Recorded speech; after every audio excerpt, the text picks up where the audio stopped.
Bueno, gracias por atender a la segunda parte de la sesión de costo de oportunidad y escasez. Voy a compartir nuevamente la pantalla para revisar la parte práctica de la sesión. ¿Sí? Vamos a empezar a determinar ya con números, un poquito más aterrizado, cómo podemos lograr este posicionamiento. Bien. El problema como tal contiene los siguientes datos. Son dos personas, en este caso Kristen y Ana, que son dueñas de una empresa de fabricación de brazaletes y de tarros, perdón, y de bases para tarros. Por un lado, Kristen elabora 15 brazaletes por hora y 3 bases. ¿Sí? Entonces, vamos imaginándonos que somos Kristen y que durante una hora yo me puedo poner a tejer brazaletes y hacer bases. En esa misma hora yo puedo tejer 15 brazaletes y hacer 3 bases para tarros. Ana, por otro lado, durante esa misma hora, ella puede tejer solamente 12 brazaletes y 2 bases. Aquí la ventaja absoluta, ¿quién la tiene? ¿Quién produce más? Kristen. Kristen. Entonces, la primera parte ya la tenemos más clara, que es la ventaja absoluta, que es Kristen porque produce más bases y más brazaletes, ¿sí? En comparación con Ana. Ana no produce tanto, no es tan rápida haciendo las cosas. Bien. Ahora, ¿cuál es el costo de oportunidad de una base de Kristen y una base de Ana? Vamos enfocándonos ahora solamente en Kristen. ¿A cuántos brazaletes tiene que renunciar Kristen? ¿Sí? ¿Cuántos brazaletes tiene que dejar de hacer Kristen para producir otra base? ¿Sí? 5. 5. No, muy bien. Muy bien ahí, ¿eh? Exactamente 5. Tiene que dejar de hacer 5 brazaletes para producir una base adicional. Esto significa que al final ella podría producir 10 brazaletes y 4 bases. Muy bien ahí, muy bien, muchas gracias. ¿Qué va a pasar con Ana? ¿A cuántos brazaletes tiene que renunciar para poder producir otra base adicional? A 6. A 6. Y vamos a aplicar más o menos la misma lógica. ¿Sí? Bien, vamos a contestar entonces esa pregunta y es justamente como lo acaban de mencionar. Vamos a iniciar acá, lo vamos a poner la camarita de este lado. Bien, costo de oportunidad de una base. Kristen, para poder sacar ese número al que llegaron sus compañeros de 5 brazaletes, fue de la siguiente manera. Kristen puede trabajar 15 brazaletes y 3 bases en el mismo tiempo. Entonces, voy a dividir los 15 brazaletes entre las 3 bases y yo tendría que renunciar a 5 brazaletes para poder hacer una unidad más de base.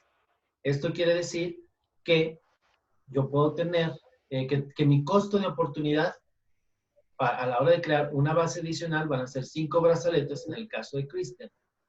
Para el caso de Ana, vamos a utilizar la misma lógica y vamos a dividir los 12 brazaletes entre las 2 bases que podemos hacer en el tiempo. Esto nos va a dar como resultado 6 brazaletes. Traducido significa que yo tendría que renunciar a 6 brazaletes, o sea, mi costo de oportunidad serían 6 brazaletes para poder crear una base adicional. Ahora, ¿quién pierde menos en la construcción de una base? Cuando yo fabrico una base, ¿quién pierde menos brazaletes? Kristen. Kristen. ¿Por qué? Porque Kristen solamente tiene que renunciar a 5 brazaletes y Ana tiene que renunciar a 6 brazaletes. ¿Sale? Entonces, la ventaja comparativa es de Kristen, porque renuncia a menos. ¿Hasta aquí bien? Sí. Perfecto. Ahora, segunda pregunta. ¿Quién tiene una ventaja comparativa en la producción de brazaletes? Ahora es al revés. En la primera parte, o en el inciso A, trabajábamos el costo de oportunidad de una base. Ahora lo vamos a hacer el costo de oportunidad de un brazalete. En el caso de Kristen, tendríamos que dividir las 3 bases que podemos producir entre los 15 brazaletes. Esto nos da a punto 2 base en el caso de Kristen. Y en el caso de Ana, hacemos la misma lógica y nos da punto 16 base. Ahora, ¿quién pierde menos en la construcción de un brazalete adicional? ¿Kristen o Ana? Ana. ¿Por qué? Porque Kristen pierde punto 2 y Ana solamente pierde punto 1. Recuerden que punto 1 está más cerquita está más cerquita y punto 2 pues es una cantidad mayor, ¿no? Entonces la ventaja comparativa es de Ana en el caso de la construcción de brazaletes. ¿Hasta aquí está claro? Sí. Sí. Hay que seguir exactamente la misma lógica para poder contestar la tarea, ¿sale? Hacer esta misma diapositiva con los nuevos datos que vamos a tener en la tarea para poder sacar las respuestas. Para contestar la pregunta de ventaja comparativa, la pregunta clave es, ¿quién renuncia a menos? ¿Okay? El que tenga la menor cantidad de costo de oportunidad, ese es el que se lleva la ventaja comparativa. ¿Sale? Ojo con esto. Cuando vayan a contestar la tarea, regresen a este slide para que lo puedan hacer correctamente. Excelente. Me da mucho gusto que podamos tener rápido esta conversación. Que haya quedado entendido. Ahora, en el siguiente inciso, que sería el inciso C, aquí me lo puso inciso A, pero es en realidad la pregunta número C. Suponga que Kristen trabaja 20 horas a la semana en el negocio. Si Kristen se independizara, trace una gráfica con las combinaciones posibles de brazaletes y bases que producirá en una semana. ¿Sí? Primeramente, una semana, aquí ya te lo estoy diciendo, son 20 horas. ¿Sí? Entonces tú tienes que hacer un listado de las 20 horas, ¿sí? La hora 1, la hora 2, la hora 3, la hora 20, y tienes que poner cuántos brazaletes puedes hacer en la hora 1. En este caso, podemos hacer 15 brazaletes y 3 bases. En la hora 2, pues, tendríamos en total 30 brazaletes y 6 bases. ¿Estamos de acuerdo? Sí. Es el doble. En la hora 3 y así sucesivamente. Y al final de la semana, después de la hora 20, yo tendré 300 brazaletes, que son 20 por 15, 300, y tendré 60 bases, que son 20 por 3. ¿Sí? Entonces, aquí la lógica fue multiplicar la hora por el número de brazaletes que puedo hacer en una hora y multiplicar la hora por el número de bases que puedo hacer en una hora. Vamos a suponer que estamos en la hora 10. Supongamos que estamos en la hora 10. Yo tengo que multiplicar 10 por los 15 brazaletes que puedo hacer en una hora. Son 150. Y la hora 10 por los 3 bases que puedo hacer en una hora serían 30. Supongamos que estamos en la hora 16. Yo tengo que multiplicar 16 por 15, me da 240. Y 16 por 3, me da 48. ¿Hasta aquí preguntas? No. No, está fácil, ¿no? Es hacer una tabla con las combinaciones posibles. Vamos a hacer lo mismo ahora con Ana. Ana, en este caso, puede elaborar en la primera hora 12 brazaletes y 2 bases, y voy a multiplicar entonces para la hora 10 el número de horas, que son 10, por 12, 120, 10 por 2 son 20, y para la hora 20, al final de la semana, yo tendré 240 brazaletes y 40 bases. ¿Hasta aquí bien? Sí, ¿verdad? Todo correcto. Perfecto. Una vez entonces que yo ya tengo mis posibilidades, mis combinaciones posibles, ahora las voy a graficar, donde en un lado tendré las bases, en el eje de las X voy a tener las bases, y en el eje de las Y puedo tener yo los brazaletes.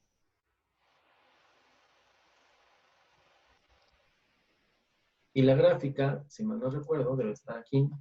Bueno, la gráfica no está. Pero debemos hacer entonces una gráfica con los números de bases y brazaletes, ¿sí? Digamos que en el eje de las X yo voy a poner los brazaletes y en el eje de las Y las bases, y me debe de dar una gráfica más o menos con pendiente positiva. ¿Por qué? Porque estoy generando más bases y más brazaletes. Entonces yo debería ver una gráfica con una tendencia positiva hacia arriba. ¿Vale? Bien.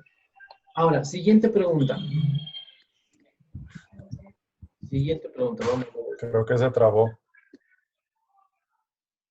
No. ¿No? ¿Sí me veo bien? Bueno, ¿me veo? Sí. Ok. Siguiente pregunta. Si Kristen se dedicara la mitad de su tiempo, o sea, 10 de las 20 horas a los brazaletes y la otra mitad, 10 de las 20 horas a las bases, ¿cuánto se puede producir en una semana? En este caso, me voy a regresar a la gráfica anterior, a la slide anterior, y me voy a ir hacia la hora número 10. ¿Sí? Y en la hora número 10, aquí te dice cuánto tiempo podríamos, cuántos brazaletes y cuántas bases podríamos dedicar a la mitad de la semana, que sería en la hora 10, y yo podría entonces trabajar 150 brazaletes y 30 bases. ¿Sí? Sí. Bien. Muy bien. ¿Cuánto podría entonces producir en esta misma pregunta Ana? Vamos a regresarnos y Ana puede producir.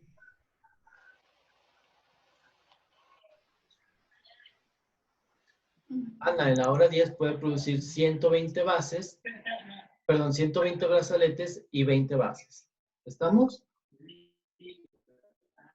Ok. Si entonces, si Kristen de las 20 horas dedica su tiempo a la producción de brazaletes y la otra mitad a la producción de bases, tendremos 150 más 30. ¿Sí? Bien. Aquí me falta una pregunta. La última pregunta, voy a regresar al ejercicio. Perdón.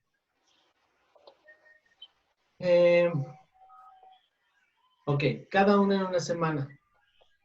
Kristen, ya supimos que estamos en 150 y 30 y Ana 120 y 20, ¿sí? Aquí la matemática, perdón, aquí salió mal, aquí lo puse mal. En este caso sería 150 de Kristen y de Ana, aquí me equivoqué y no son 150, sino son 120. ¿Estamos de acuerdo? 120 brazaletes que puede producir Ana y puede producir 20 bases. ¿Sí? Sí. Sí. 20. Entonces yo tendría que sumar 150 brazaletes de Kristen más los 120 de Ana, que son 270, Ajá. 270, y 30 bases de Kristen más las 20 bases de Ana, que serían 50. Aquí la última respuesta, por favor, la corregimos nosotros de manera manual, y serían entonces, aquí se lo voy a poner, 320. ajá, 270 brazaletes y 30, 50 bases. Ujú. ¿Estamos de acuerdo? Sí. Perfecto. Muy bien. ¿Hasta aquí alguna duda sobre el ejercicio? No. ¿No? ¿Todo bien? Un ejercicio similar es el que vamos a hacer de tarea. Igualito, solamente que con diferentes cantidades. Entonces, si lo vamos a realizar en Excel o en alguna aplicación que nos ayude a hacer fórmulas o que nos ayude a obtener el resultado, nada más hay que tener bien en cuenta dónde vamos a colocar las bases y dónde vamos a colocar los brazaletes para que nos salga bien la materia. Ok, continuamos entonces.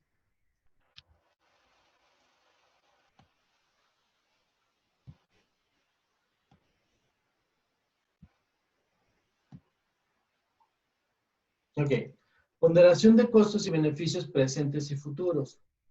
Muy a menudo nos encontramos ponderando los beneficios actuales contra el beneficio futuro. Aquí también es útil saber sobre los costos de oportunidad. Por ejemplo, si hoy separo los ingresos para usarlos en un futuro, voy a renunciar a algunas cosas que hubiera podido adquirir hoy a cambio de tener algo mañana. Igual, costo de oportunidad. ¿A qué renuncio el día de hoy? ¿Sí? Para poder ahorrar ese dinero y poderme comprar algo en el futuro. Si yo recibo a la semana 500 pesos y de eso normalmente estoy acostumbrado a gastarlo todo, de pronto puedo decidir no gastarlo todo para poder comprarme un celular al final del año con ese ahorro que voy a tener. ¿Sí? Entonces, aquí es por un beneficio esperado futuro. Voy a hacer, digamos, voy a tener un costo de oportunidad de comprarme un café, de comprarme una playera, de comprarme algo para poder obtener un beneficio futuro. ¿Sí? Otro ejemplo, si tú decides estudiar el día de hoy en lugar de salir de fiesta, tú vas a cambiar la diversión que puedes tener hoy para obtener una mejor calificación el día de mañana si te dedicas ese tiempo a estudiar. Si se dan cuenta, seguimos tocando el tema de costo de oportunidad. Ahora vamos a entrar en los bienes de capital y en los bienes de consumo. Para empezar, vamos a definir qué es un bien de capital y qué es un bien de consumo. Acumular capital significa cambiar beneficios presentes por futuros.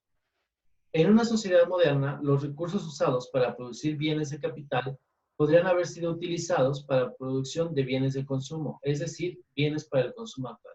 Y un bien de consumo es lo que me como tal cual, ¿sí? O lo que utilizo y lo que se agota en este mismo instante.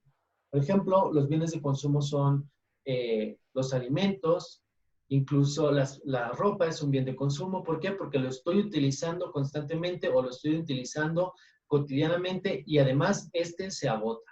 Por ejemplo, la comida es un bien de consumo porque en ese momento lo consumes y se agota. La ropa es un bien de consumo porque lo utilizamos normalmente diario. ¿Sí? Por el contrario, un bien de capital nos va a servir para generar más bienes de consumo. Y puede ser bienes de capital en términos de dinero o puede ser un bien de capital en términos de una maquinaria que me va a ayudar a producir más maíz, más manzana, más alimentos. La maquinaria industrial no satisface directamente los deseos de nadie, pero fabricarla requiere recursos que hubieran podido entrar en la producción de satisfactores directos como comida, ropa, etc. ¿Sí? Entonces, una maquinaria es un bien de capital, puesto que no me lo puedo comer, no le puedo pegar una mordida a una maquinaria, a un tractor, pero este tractor sí me puede generar bienes de consumo, como pudieran ser manzanas, como pudiera ser maíz, como pudieran ser algunos otros elementos que yo pudiera generar como bienes de consumo.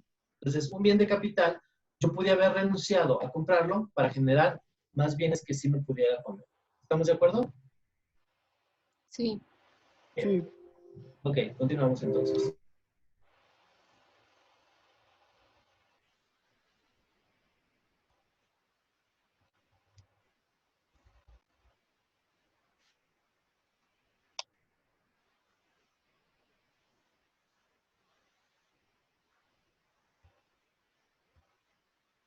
Listo. El uso de recursos para generar capital nuevo se llama inversión. ¿Sí? ¿Eso qué quiere decir? Todo lo que yo voy o bueno, el dinero que yo tengo para poder hacer más bienes de capital, lo voy a llamar una inversión. ¿Sí? ¿Por qué? Porque yo voy a invertir ahora el capital o el dinero que tengo para poder obtener un beneficio futuro. Una inversión inteligente en capital arrojará frutos más valiosos que el costo presente. O sea, que si yo voy a invertir en algo, al final del plazo o al final de después de tanto tiempo, yo debería tener un mayor rendimiento. O sea, lo que invertí más una ganancia. Los recursos, como los recursos son escasos, el costo de oportunidad de toda inversión de capital consiste en evitar el consumo actual. Esto es, que yo voy a invertir en recursos como maquinaria, como tractores, como no sé, autobuses o como algo que me va a dejar, que voy a tener que dejar de producir bienes de consumo local o bienes de consumo como tal. Bien, vamos a ver entonces la frontera de posibilidades de producción, que seguramente ya la hemos escuchado, porque ya preguntamos el primer día de clases. Y entonces la frontera de posibilidades de producción es un medio gráfico sencillo, ¿sí? Que también le vamos a llamar la FPP, y nos va a ilustrar los principios de la elección restringida, coste de oportunidad y la escasez. La frontera es una gráfica en la que se muestran todas las combinaciones de bienes y servicios que se producirán si todos los recursos de la sociedad se usaran de manera eficiente. ¿Esto qué quiere decir? Que si nosotros utilizáramos el total de lo que tenemos disponible, el total de las personas que están disponibles para trabajar, el total del dinero, el total de la inversión, el total de absolutamente todo, ¿sí? El total del tiempo incluso. Y una frontera de posibilidades de producción se va a ver de esta siguiente manera. Sobre el eje de las Y, medimos la cantidad de bienes de capital producida y en el eje de las X, la cantidad de bienes de consumo. ¿Sí? Si están viendo aquí la pantalla, de este lado tenemos los bienes de capital y de este lado todos los bienes de consumo. Todos los puntos abajo a la izquierda de la curva, o sea, dentro del área sombreada, son las combinaciones de capital y de bienes de consumo que son posibles en la sociedad, dados los recursos. En este caso, por ejemplo, nosotros tenemos, vamos a decir, para producir 1 millón de dólares, y si yo lo consumo todo en bienes de capital, estaría hasta arriba, ¿sí? En el punto A. No estoy consumiendo nada de bienes de consumo, pero sí estoy produciendo bienes de capital, ¿sí? Y todo lo que esté en esta parte sombreada o en la parte azul es lo que yo puedo realizar. Lo que está fuera de la frontera no lo puedo realizar porque no tengo los recursos o el capital suficiente. Dice aquí en la última parte, los puntos arriba a la derecha de la curva representan las combinaciones inasequibles, o sea, no puedo llegar hasta allá. Y vemos en la pantalla el punto G. El punto G, por ejemplo, está fuera de mi frontera de posibilidades, con lo cual yo no puedo llegar a este punto. ¿Por qué? Porque no tengo los recursos suficientes para moverme hasta allá. Si una economía terminara en el punto A de la gráfica, ¿sí? O sea, hasta arriba, no produciría ningún bien de consumo. ¿Por qué? Porque todo el dinero que tiene para invertir o para gastar, los está dedicando a la producción del capital. Sin embargo, si una economía terminara en el punto B, acá abajo, sería que todos sus recursos los está invirtiendo en bienes de producción, ¿sí? O sea, en bienes de consumo. Entonces no estaría dedicando nada a bienes de capital. ¿Qué sucede si una sociedad o una economía invierte todo en bienes de capital? ¿Tendría algo para comer? No, ¿verdad? No. No, ¿por qué? Porque no está invirtiendo en bienes de consumo. Por el contrario, si una sociedad o una economía está invirtiendo todo en bienes de consumo local o bienes de consumo, no tendría maquinaria para seguir produciendo más comida y eventualmente se acabaría esa comida y nos moriríamos otra vez de hambre. Bien, el costo de oportunidad de producir más bienes de capital es igual a menos bienes de consumo. O sea, que si yo lo invierto todo en capital, tendré menos bienes de consumo. Al pasar entonces, si vemos aquí en la gráfica, del punto E al punto F, el número de bienes de capital aumenta a 550, de 550 a 800, pero el número de bienes de consumo disminuye de 1300 a 1100, ¿sí? O sea que yo estoy pasando del punto E, permíteme, del punto E y me estoy yendo hacia el punto F, ¿sí? Yo estoy renunciando a bienes de consumo, ¿sí? ¿Por qué? Porque me estoy contrayendo o me estoy trayendo esa inversión hasta acá. Sin embargo, estoy aumentando mis bienes de capital tanto, ¿sí? Que es de 550 a 800. Y aquí estoy renunciando de mis 1300 que yo venía gastando hasta 1100. ¿Hasta aquí bien? O sea, esto es solamente para ejemplificar que como mis recursos son escasos, yo tengo que renunciar a algo para poder obtener otra cosa en un futuro u otra cosa en el presente. ¿sí? Entonces, estoy ejemplificando otra vez costo de oportunidad. Muy bien.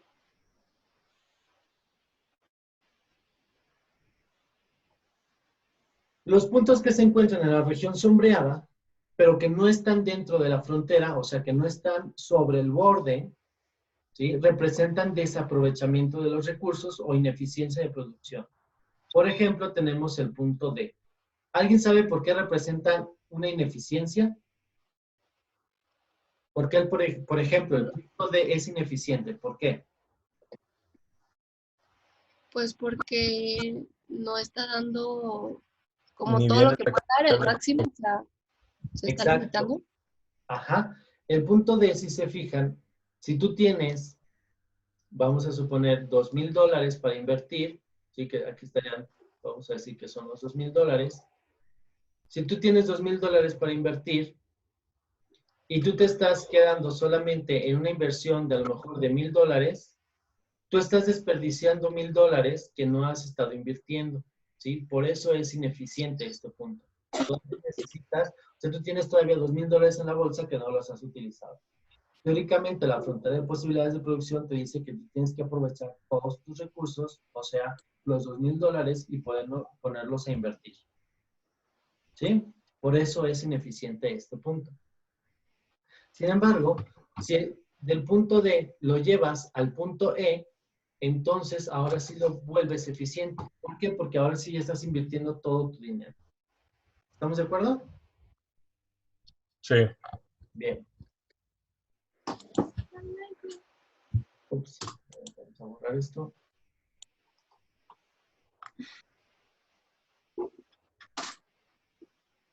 Bien, dice entonces que durante las bajas de la economía vemos un mayor número de despidos. Además de las dificultades que agobian a los desempleados, el desempleo de mano de obra significa desempleo también de capital. Las plantas industriales funcionan a menos de su capacidad total. Cuando se desocupa la mano de obra y el capital, no producimos todo lo que podríamos haber estado produciendo.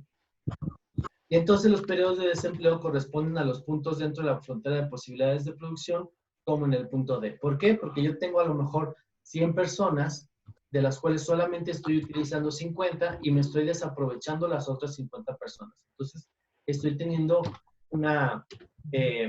estoy desaprovechando los recursos totales que yo tengo. ¿Estamos de acuerdo? Sí. Y en ese caso, entonces, no estoy produciendo lo que pudiera estar produciendo normalmente si todos los trabajadores están aprovechados. Bien. Para ser eficiente, una economía debe producir lo que la gente quiere. Eso significa que además de estar aprovechando todos los recursos o gastándome todo el dinero de manera eficiente, yo necesito saber cuál es el punto correcto. No lo puedo producir todo de bienes de consumo ni todo de los bienes de capital. Y un ejemplo, a lo mejor un poquito más fácil de entender, sería, tú tienes $1,000,000 para montar una empresa. Y tú decides, en este caso, poner, no sé, tener ganado para producir carne y venderlo. Y todo tu dinero lo inviertes en ganado. Al final del periodo, tú tienes 1 tonelada de carne que vas a poner a la venta. ¿Sí? Pero ¿qué sucede si tú vives en un país, o bueno, vamos a decir, en una región donde la mayor parte de la población es vegana? ¿Qué va a pasar con toda esa carne? ¿La vas a poder vender? Se va a podrir, ¿no? Exactamente. No va a ser, ni siquiera la vas a poder utilizar, o perdón, ni siquiera la vas a poder vender. Y a pesar de que utilizaste todos tus recursos, toda tu inversión que estaba bien empleada en la producción de carne, al final no la puedes vender porque la gente no te la va a consumir. Entonces, no solamente es necesario utilizar todos los recursos, sino que además es necesario invertir tus recursos en lo que la gente sí va a consumir o en lo que la gente necesita de producir. ¿Estamos de acuerdo? Sí. Sí. Bien. Ok, pendiente negativa y el costo de oportunidad. Como hemos visto, los puntos que están en la frontera de posibilidades de producción corresponden al empleo cabal de los recursos y a la eficiencia productiva. La sociedad solo puede escoger un punto en la curva, o sea, no puedo producir todo de uno y a la vez todo de otro. tengo que renunciar a una parte y a otra.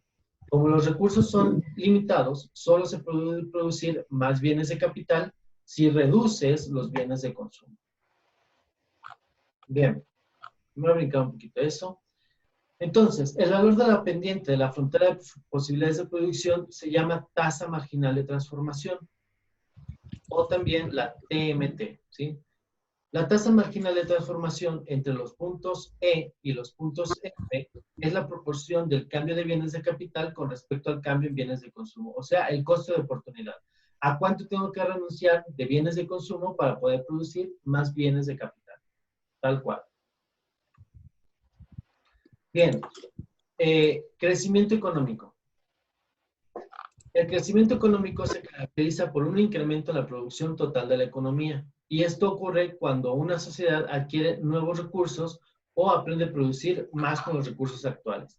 ¿Qué quiere decir? Que a lo mejor somos los mismos 100 empleados que podemos producir las mismas 100 naranjas, pero después de un año ya sabemos cómo hacerle, ya sabemos cómo piscar, ya sabemos cómo bajar la naranja. Después de un año hemos sido mucho más especialistas en este trabajo y podemos nosotros alcanzar mucho mayor pizca de naranjas, ¿sí? Entonces, al final de un año, a lo mejor la persona que recolectaba una naranja se especializó en su trabajo, se hizo más ágil, más hábil y ahora puede piscar 3 naranjas al día. Entonces, la frontera de posibilidades de producción va a poder crecer. Los nuevos recursos pueden significar una fuerza de trabajo más abundante o más capital accionario. También puede ser eso. A lo mejor después de un año yo tengo más dinero para invertir y puedo producir mucho más recursos. El aumento de la productividad también es el resultado del cambio tecnológico y de la innovación. ¿Qué quiere decir? Que entonces a lo mejor si yo tengo más tecnología, ya puedo obtener una máquina que baje la naranja y puedo obtener mucha mayor producción de naranja. ¿Hasta aquí estamos de acuerdo? Sí. Ok, perfecto.